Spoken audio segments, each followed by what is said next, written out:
You guys asked for this a lot, so today I'm gonna give you guys my first impressions on the Zoom G6. It's actually over here, in a box still. See, this is how busy I am lately. I don't even have time to unbox these cool things that I ordered. I have to do it on camera. Maybe that's a good thing? I don't know. How are you guys doing? Enjoying yourself? I'm glad. Hopefully, you're having the best of days. Seems like a big box for all this stuff.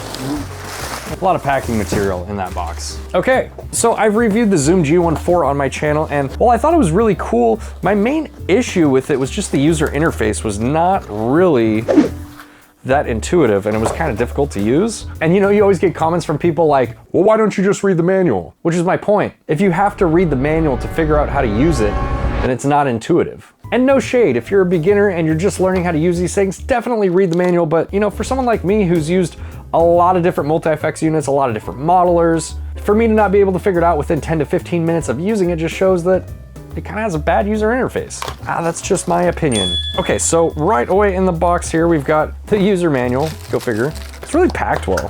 They do a really good job with their packaging. We have the power adapter here. That's important, we'll need that. And then, here it is. Wow, dude, this thing is nice. All right, so here it is. It has this like really interesting Fast and Furious carbon fiber thing going on, but it feels pretty solid. I mean, I would say it's on par with the Pod Go. Now, I will do a formal review on the G6, and if there is anything you guys are interested in seeing in that review, let me know down in the comments below, but this is just like a first impression sort of thing, so I've never plugged this thing in, I've never played with it. Let's see what it does. All right, and right away we have a Pro for the Zoom G6. It has a power switch. You'd be surprised how many of these things don't have power switches.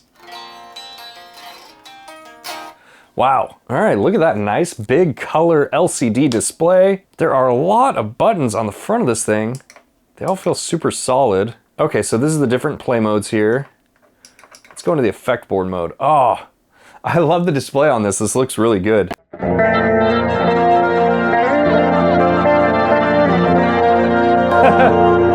It sounds really good, actually.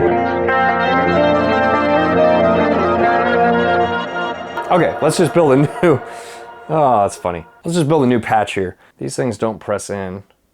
Oh shit, it's got a touch screen. Can't believe it took me a minute to realize it has a touch screen. So this should be much easier to dial in. Let's start off with changing the amp and the effect. So we're gonna start here on this first empty block, and we will put in an amp. These are the different amps we have to choose from, and it lets you know how much processor you are using down there, which is really, really cool. Wow, there's a lot of stuff here. Ecstasy Blue, High Watt, Recto Orange, Diesel. You know what, we're dialing in a metal tone here, so let's just start with the Recto. Remember the Recto being really good in the G1.4 actually, so this will be interesting. Oh, Recto 412, that's what we want. See what that sounds like? Sounds like nothing. Oh, there we go. Okay, so much easier to dial in than the Zoom G1.4, especially with the touchscreen, but still a little bit unorthodox compared to most amp modelers.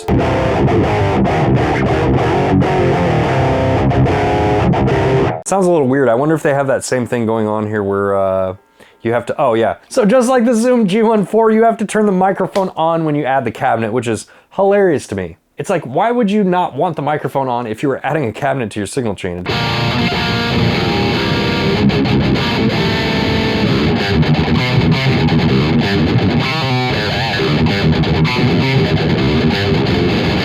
That sounds excellent. Okay, so here we have a blend in between a 57 and a 421. That's the 421. Here's the 57. Definitely prefer the 421 on that guy, but you know, so far so good. Let's dial in this amp here a little bit.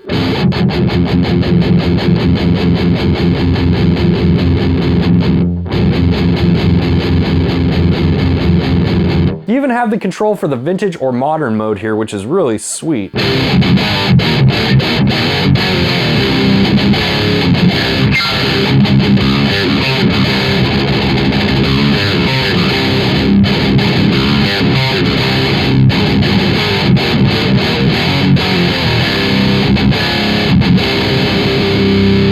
All right, I already really like this. Now it is a little bit wonky to edit, but I'm having a much easier time editing this than I ever had with the Zoom G1.4, so I think that says something. Now what we want to do here, let's just go to edit all. I don't know why they have all these other menus. It should just go edit all. So here's something really interesting, and again, this is my main gripe with the Zoom products, is just the user interface is just kind of weird.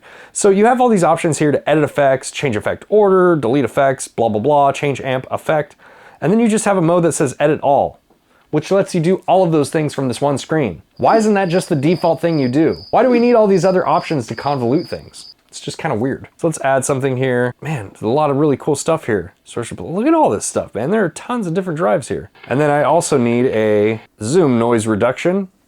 Remember that from the G1.4. We can click on edit effects, which will let us click on these and edit each one. Detect, guitar in.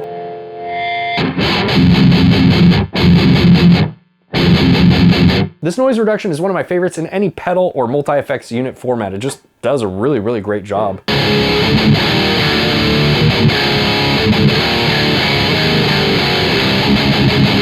Okay, let's check out this BG grid.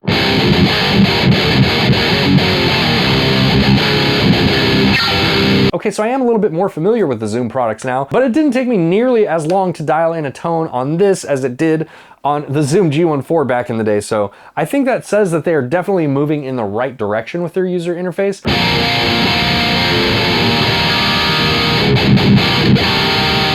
As a matter of fact, they could get rid of a lot of redundancies in their user interface and it would be much, much better in my opinion. All right, let's check out another amp here. This one sounds really good, but let's see what some of the other offerings are. So click on that. Let's go with the diesel.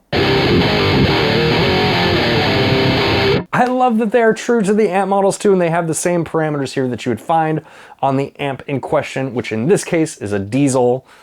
I'm assuming a VH4.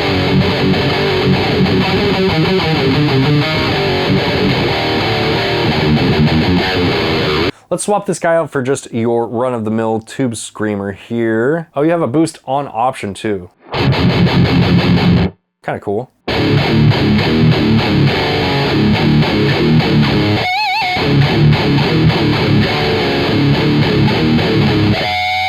Haha. Oh, sounds great, man. This is a lot of fun too. You know, the integration of a touchscreen was really smart too, because whereas on the Zoom G1.4 where it felt like kind of a chore to dial in, this actually feels really nice to dial in and it's kind of fun. Let's see if we have a pitch shifter here. Oh, we do. Oh, we have a detuner and pitch shifter and a poly shift. Holy shit, mono shift. There is a lot of stuff in here. There is no way I am gonna get to all of this. Polyshift takes up a lot of DSP, so let's load that one up. Assuming that that DSP is being put to use and that it's gonna sound much better than the others. It's a big assumption.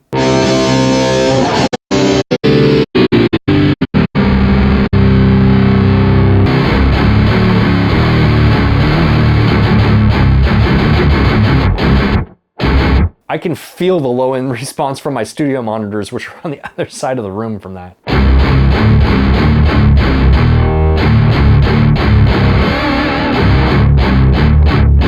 So even though it sounds really good, it's not the best pitch shifter I've ever heard, but it'll definitely do the job.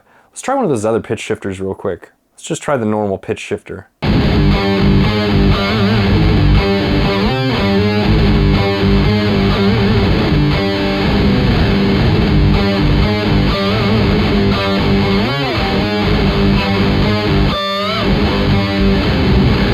I think I actually prefer this one a little bit more. And it takes up less DSP, so that's always a good thing. All right, let's try it like a reverb or something here. What does this do? Oof, Jesus Christ. Maybe the particle reverb? Now let's go with Space Hole.